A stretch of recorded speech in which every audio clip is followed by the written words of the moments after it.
قل لمن الأرض ومن فيها إن كنتم تعلمون سيقولون لله قل أفلا تذكرون قل من رب السماوات السبع ورب العرش العظيم سيقولون لله قل أفلا تتقون قل من بيده ملكوت كل شيء وهو يجير ولا يجار عليه إن كنتم تعلمون سيقولون لله قل فأنى تسحرون بل أتيناهم بالحق وإنهم لكاذبون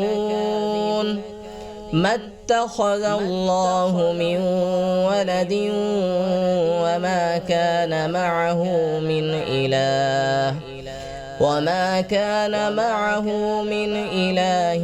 إذا لذهب كل إله بما خلق ولعلى بعضهم على بعض سبحان الله عما يصفون عالم الغيب والشهادة فتعالى عما يشركون قل رب إما تريني ما يوعدون رب فلا تجعلني في القوم الظالمين وإنا على أن نريك ما نعدهم لقادرون ادفع بالتي هي أحسن السيئة نحن أعلم بما يصفون وقل رب أعوذ بك من همزات الشياطين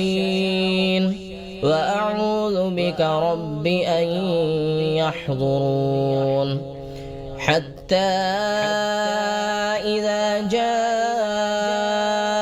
أحدهم الموت قال رب ارجعون لعلي أعمل صالحا فيما تركت كلا إنها كلمة هو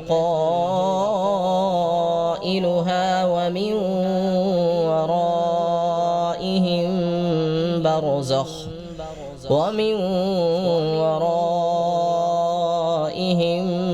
برزخ إلى يوم يبعثون فإذا نفخ في الصور فلا أنساب بينهم يومئذ ولا يتساءلون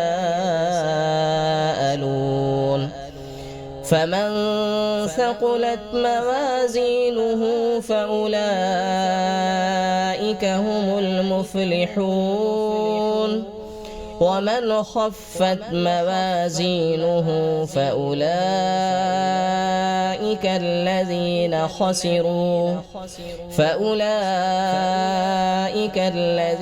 خسروا أنفسهم في جهنم خالدون تلفح وجوههم النار وهم فيها كالحون ألم تكن آياتي تتلى عليكم فكنتم بها تكذبون قالوا ربنا غلبت علينا شقوتنا وكنا قوما ضالين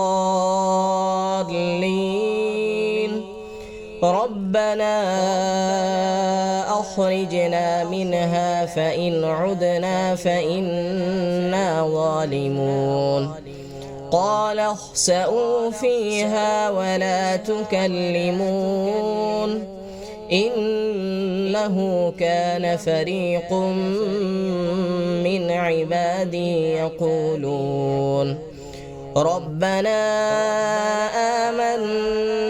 فاغفر لنا وارحمنا وأنت خير الراحمين. فاتخذتموهم سخريا حتى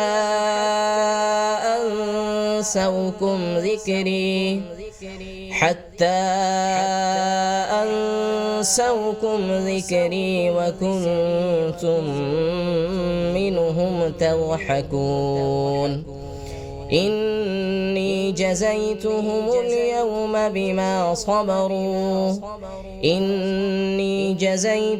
اليوم بما صبروا أنهم هم الفائزون. قال كم لبثتم في الأرض عدد سنين؟ قالوا لبثنا يوما أو بعض يوم فاسأل العادين. قال إن لبثتم إلا قليلا لو أنكم كنتم تعلمون. أفحسبتم أنما خلقناكم عبثا وأنكم إلينا لا ترجعون. فتعالى الله الملك الحق لا إله إلا هو رب العرش الكريم. ومن يدع مع الله إلها آخر لا برهان له به فإنما حسابه عند ربه إنه لا يفلح الكافرون. وقل رب اغفر وارحم وأنت خير الراحمين.